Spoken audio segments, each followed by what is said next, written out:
welcome everyone. It's spectacular, absolutely spectacular. As much, yeah, what's that? Can you hear me? Okay, you hear me. My name is Will Hodgman. I am board president and very lucky to be so. Oh, you're too kind. Thank you very much. No, there you go. I just have a few words here because we got to move along. I want to thank Deer Valley graciously. I would come from 3 or 4 states over just for the bacon. It's just killer. It's wonderful. So thank you, Deer Valley, very much. We couldn't do it without you. All right, we got a great program for you, and I'm glad you're all here because I think you will feel the same way at the end of it. But to kick things off and pull me off the stage here, we're going to have Andrew Bowman, who is the president and CEO of the Land Trust Alliance. And if you've never heard about the Land Trust Alliance, you will shortly. It's a magnificent group and helps all of us out here in the hinterlands of little places trying to save land here. So let me turn it over to Andrew. Thank you very much.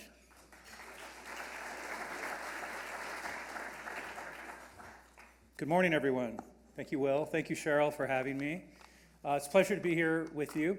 What I wanted to do in my few minutes of remarks is to provide a little context about what's going on around the country when it comes to land conservation and how Summit Land Conservancy fits into that. The Land Trust Alliance is the National Association of Land Trusts. We represent about 950 organizations that are like the Summit Land Conservancy. Our job is to make sure that land trusts are supported and have the capacity to do their fantastic work. And I'd be happy to talk with any of you about what the work of the Land Trust Alliance is. But what I wanted to stress today is the cumulative impact of this community nationwide. This slide is a statistic from our 2020 census we take of land trusts across America. And we asked them to tell us how much land they had protected as of the end of 2020. Over 61 million acres. It's a really impressive amount. It's actually greater than the acreage of America's 63 national parks. So it gives you a feel, right?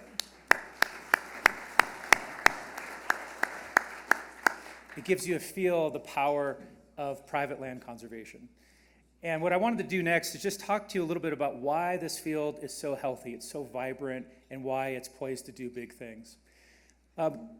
61 million acres is a lot, and I'm hoping to do that again this decade, which I'll talk about in just a minute. And there are certain characteristics of this type of work that make it so successful. The first, it's local and community driven. You're all here on is it Tuesday morning? You're here on a Tuesday morning to be part of this. You know the priorities, you know what you want to see protected. It's extremely powerful. The kind of land conservation we're talking about here is voluntary too. This is not about the government telling people what to do. This is about private landowners saying, I want to protect my place forever. Oftentimes there's charity involved. Oftentimes the landowners are giving away valuable property rights, and that means a lot to people in this field. One of the main reasons we're so successful is this is nonpartisan. I bet there's different across the political spectrum here, there's people with different views. It doesn't matter, everybody loves land. And it gets to my point here about universal. There's a universal love of land. You might have a totally different reason why you want to save land than someone else, but you know you want it saved, and you want the tools to be there, and you want healthy nonprofits to make it happen. And finally, what's so special about this work is truly enduring. Land conservancies and land trusts have the audacity to talk about protecting land in perpetuity, and that we mean that. And so the fact that land will be permanently protected means a lot, and it causes people to gravitate to this space. So again, that's why we're poised for big things. I want to tell you a little bit more about the community real quick, and then I'll wrap up with just a couple other comments. Just a few more statistics to show you the health and vibrancy of this nationwide community. Tons of people working, whether as employees or board members or volunteers. 6.3 million people, individuals, supporting land trusts across the country. And let me finish on this last statistic, which is 81%. The Land Trust Alliance does a lot of things. One of the things we do is we set standards and practices for land trusts. These are the technical and ethical guidelines of how to run a land trust and how to do land conservation. If you can demonstrate as a land trust that you've actually adhered to those, you can become accredited by the Land Trust Alliance through our separate Land Trust Accreditation Commission. It's a sign of excellence. It's a sign of maturity. It's a sign that you're a high-powered organization. And what I want to stress today is Summit Land Conservancy is not only accredited, but is now renewed twice as of February. It's not an easy thing to do.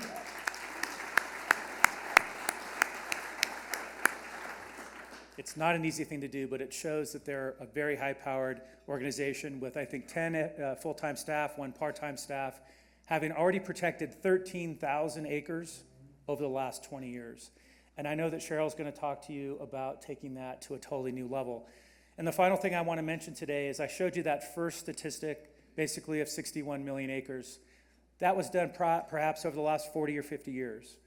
We're challenging the land trust community to do that again this decade for climate change, for biodiversity conservation, for water, you name it.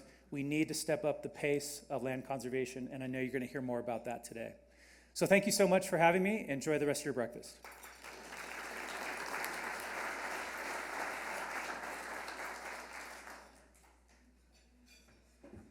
If you thought the other one was short, this is going to be even shorter. No, Andrew, thank you very much. If you're interested and your appetite is for land, we have a lot more coming when Cheryl steps up. A lot more land to talk about, a lot more land to save, and the water that goes with it. So, but thank you, Andrew, for that. And please let us, the warm welcome and introduction. Next up is Darren Parry. He is the former chairman of the Shoshone Nation, an educator down at the U of U, and just 5 minutes sitting there with him. He's amazing. He's just amazing. You're going to hear lots of cool stuff. Thanks very much.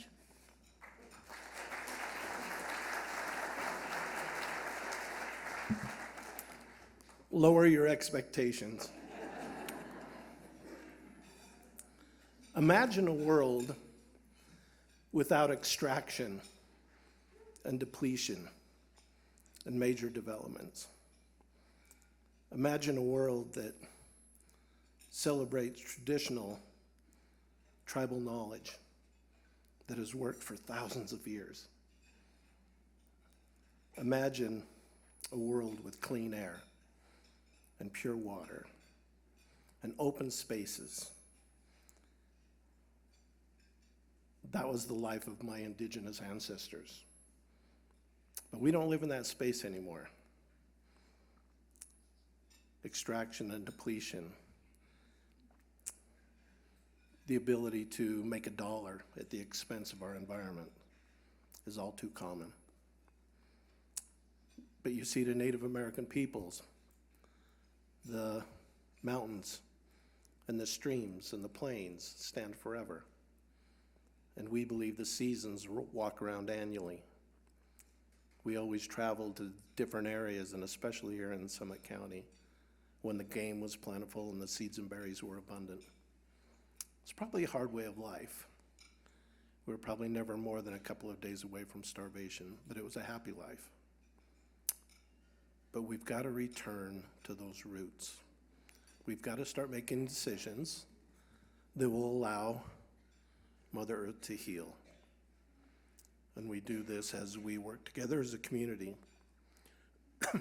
There was a great Shoshone hunter who one day brought home a sizable kill, far too much to be eaten by his family. A mountain man nearby said to the hunter, "How are you going to store the excess?" Because drying and storing technologies was well known.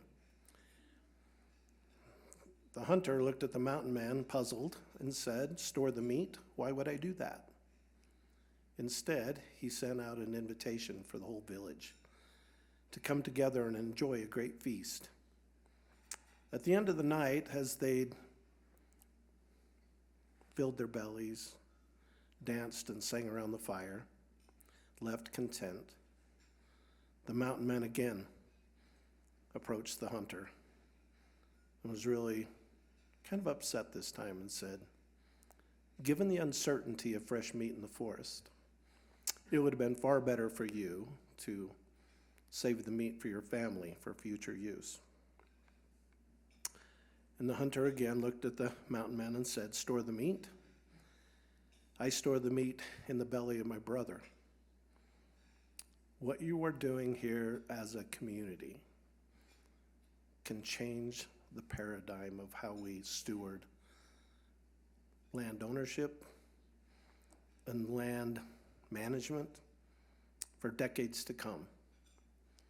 And you need to lead out. I teach young, bright minds at the University of Utah in environmental humanities. They're ready to run. And we need to give them the resources to make that happen. I'm grateful for this community. I ran for Congress 3 years ago, and as a Democrat, so I didn't win. Blake Moore won. But I won this county. Oh my gosh, I won a county out of all northern Utah. So I know you guys are pretty smart. But thank you for all that you do. I got up at 4:30 this morning in Cache Valley and drove down here because I absolutely believe in your mission. And you giving today and you being a resource and coming together as a community. It's all about a sense of community and what you can do individually as a community to change the paradigm. And let's show the world what land conservation is and what it means. So thank you and enjoy your breakfast.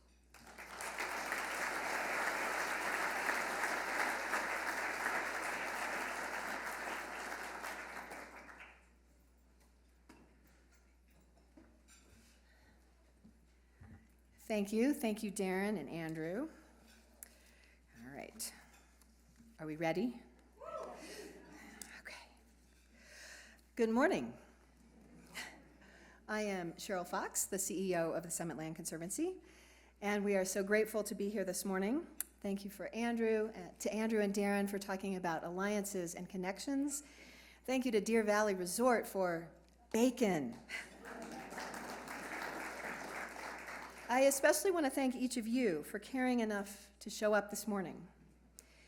I want you to know that we have copies of Darren's book, as well as a small book called Lake Words, available out next to where the bacon was earlier. And these works provide voices that we wanted to have be part of these conversations. I'd like to take a moment to acknowledge this place here in the beautiful mountains of the Wasatch. This is the traditional land of the Northern Shoshone and Ute peoples. And from where I stand right now, water flows both north and south to the Weber River and the Provo River, taking different paths, but arriving at the same destination, the Great Salt Lake. In that spirit of different paths to a common goal, I'd like you now to take a minute to introduce yourself to someone near you and ask them what brought them here this morning.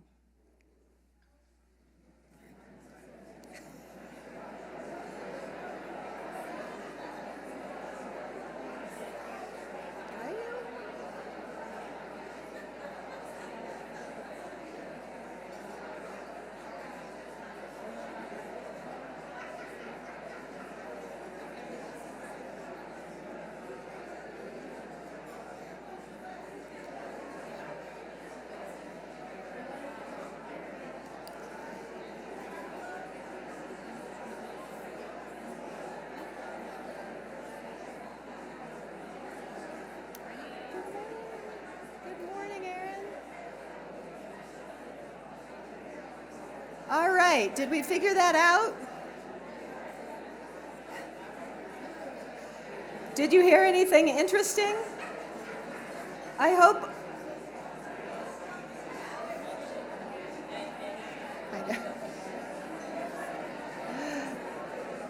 All right, thank you.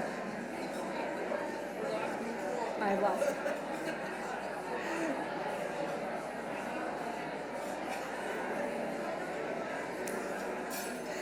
All right, everybody, thank you. Well done.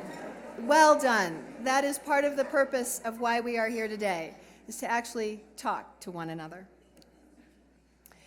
In 2022, the Summit Land Conservancy celebrated our 20th anniversary.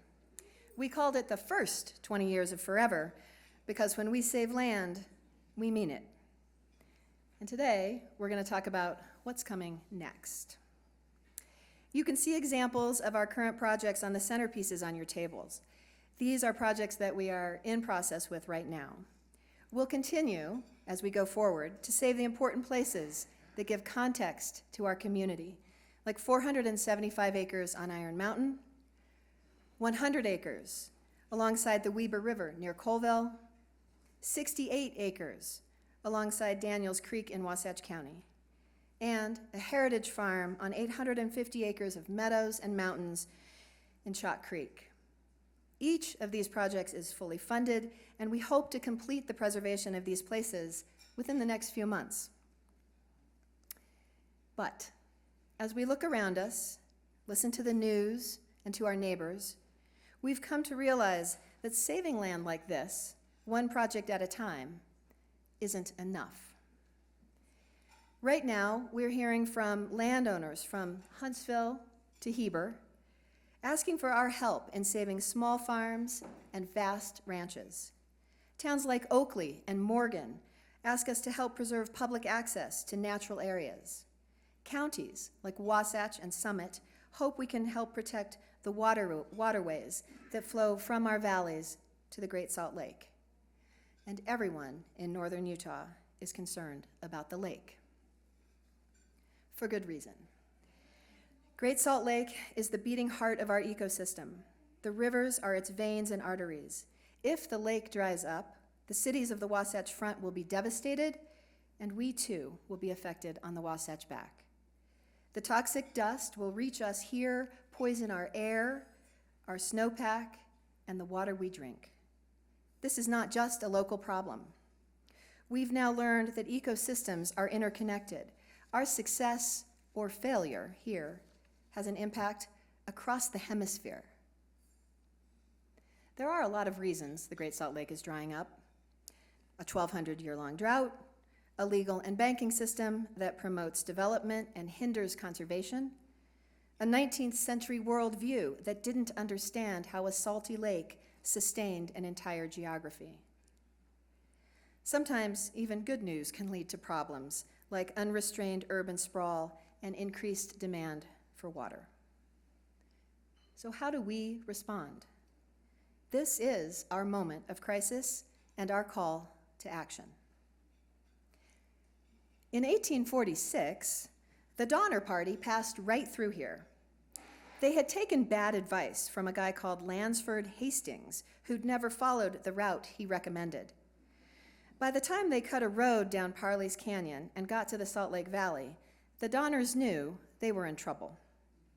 But instead of putting aside their differences, instead of pooling their resources, they continued to fight all across the Salt Flats, all across Nevada, burning time until it was too late. But the Donner Party's experience is the exception, which is why we talk about it so much. Most wagon trains made it across the continent without eating each other. Because human nature is actually collaborative. If you've visited ancient cities like Rome, you'll know that history and anthropology show that we maintain our environment. Usually, we create societies that successfully solve our collective problems, figure out how to cross rivers, grow food, raise kids, and sustain our common ground. That's why humans still exist on this planet. For 20 years, the Conservancy has built partnerships and coalitions. We've created bridges between people who don't seem to have a lot in common, but who unite in a common goal. It isn't easy to get along with people who have different views than we do, but that is what this moment calls for. And that is exactly what Summit Land Conservancy is offering. It's time to work across political divides and every other divide that separates people of goodwill from one another. Because, like the Donner Party, we're in trouble, and we know it. Here's why what we do matters. All three of the major rivers that feed the Great Salt Lake rise in Summit County: the Bear, the Provo, and the Weber. The Wasatch Back forms much of the headwaters for the Great Salt Lake. When we save farms and ranches along the Wasatch Back, we're saving this watershed. This year of exceptional snow has given us a chance, a reprieve, to pull ourselves together, to take the time to make policy changes, to make landscaping changes, and to build alliances.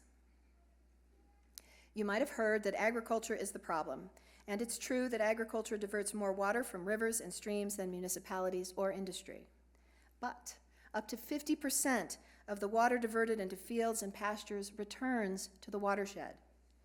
Sprawling development fragments natural hydrological systems. Stormwater runoff is faster, creating more erosion and degrading water quality. Coating the earth with pavement, cutting into the ground for infrastructure, fragments the natural hydrology that conveys water across the land into creeks, rivers, and the Great Salt Lake.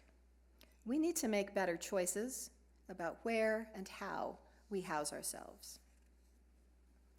And we need to save land.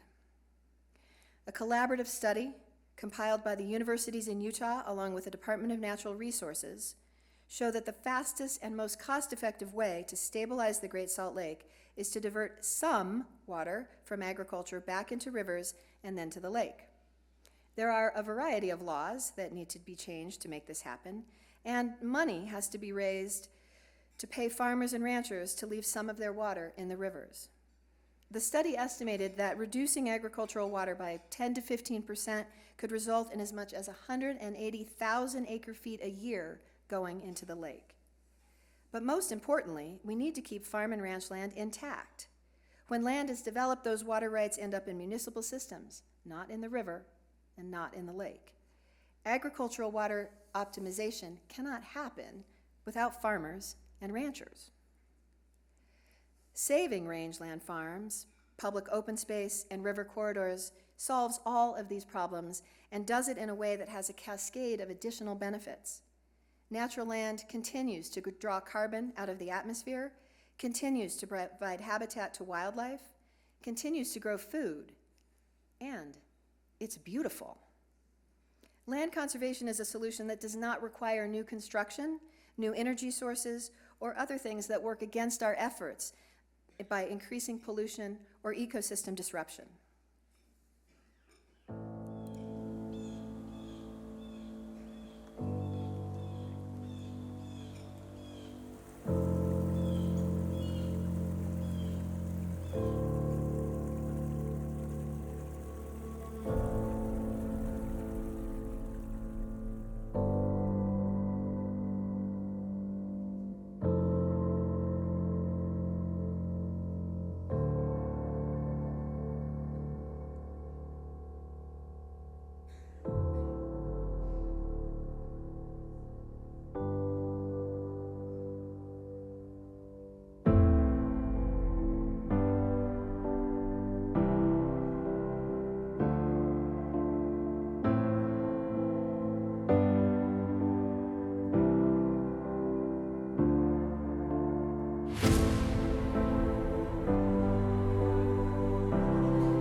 And that is why we are here today. Today we are announcing For the Future campaign, part of our larger Utah Headwaters initiative. Over the next 5 years, this initiative will triple the acres the Summit Land Conservancy has protected. We will save more of the mountains, the vast rangeland properties that nurture elk, moose, and other wildlife, and are managed by ranchers who understand that healthy forests and clean rivers mean increased productivity for their agribusinesses. We will save more of the precious meadows, the wetland areas of our valleys, the riverbanks, and the aquifers beneath that filter water, mitigate severe floods, and convey water eventually to the Great Salt Lake. As always, our work must last forever, which means our campaign will fund permanent stewardship to truly protect our properties. And we're also establishing a quick strike revolving fund to be used to get land off the market and held until we can raise the funding for conservation. The dollars in this fund will save land over and over again. And we need to sustain the Summit Land Conservancy as it increases its workload and expands its impact. So, we have a new logo to highlight the importance of our work in the watershed. There's a river there that wasn't there before. But our mission remains the same. We will keep our name, and we will continue to save the high ground, the summits, and the valleys of the Wasatch Back. For 20 years, we've worked to build an organization that could respond to our community's needs. We knew that saving land was technical, expensive work. And if we were going to be successful, we'd have to put together a team of experts, a board with broad experiences and backgrounds, and tap into the National Land Trust Alliance so we can learn from our peers in other parts of the country. Our Utah Headwaters Initiative will protect important areas for the watershed. It will also keep farmers and ranchers on the land, making water optimization possible. Our investments will save the mountains and the meadows of the Wasatch Back. This is a $100 million initiative over 5 years. Most of the money will come from government partners who have already established solid working relationships with the Summit Land Conservancy. Landowners also make significant in-kind contributions. But to be successful, we need to rally significant support from individuals for the future. A couple weeks ago, the Conservancy learned we'd been awarded federal funding to save 4,500 acres in Echo Canyon, the parcel in red. This is terrific news, but we applied for this funding for 5 years in a row. It will take about 2 more years before the money can be released and the land can be truly saved. In the meantime, we have a backlog of other families with land totaling tens of thousands of acres waiting. Those are the parcels in yellow. If you start to add this up, 5 years of applications plus 2 years of process, that's 7 years before conservation happens. And that's just not fast enough in the current crisis. For the Future Fund, we'll jumpstart this. With funding from individuals, the Conservancy can leverage other, more nimble funding sources like county or state dollars to get the deals done. And so we need you. We're asking for people like you to join together to raise $20 million in cash gifts and $14 million in committed bequests over the next 5 years. We're asking for your love of open space, to inspire action, and to build friendships. We invite you to accept the challenge to do more, do it faster, and reach farther to meet this moment of need for the farms, for the forests, for the future. $20 million is a big jump. Usually, a nonprofit raises 80% of a capital campaign before going public. But we don't have that kind of time. In just a few months, since the start of this year, we've got commitments for $1.5 million. So we're getting started. And we need you. Each donation from an individual will be leveraged thanks to our many partners. And today, each donation received at this breakfast this morning is doubled twice thanks to 2 matching grants.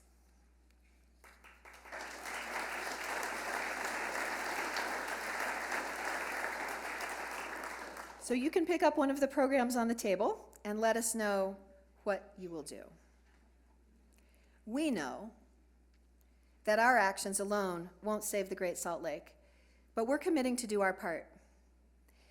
Each of you got up early today and got yourself here because you understand what is at stake. In this room today, we have people from many walks of life: legislators, donors, ranchers, professors, and poets. We are neighbors. We are the people here in the watershed today. The Summit Land Conservancy joins the effort from a place of respect. We will add to what others are doing. We know how to save land, and that's where we can have an impact. We know how to build partnerships and take them to the next level. I am so lucky to do this work alongside you. So many of you have become more than colleagues. As we've stayed in our seats after a long meeting to continue a conversation about our shared faith in human nature, or as we've walked together along the Weber River and talked about where we find God. Some of us have walked side by side through difficult journeys through cancer. So this isn't the first time that we've taken a step together into the unknown. Today I am asking for your financial support. I am also asking for the compassion in your hearts. So let's start there, where we began. Turn back to that person you met earlier this morning and shake hands with them for the future.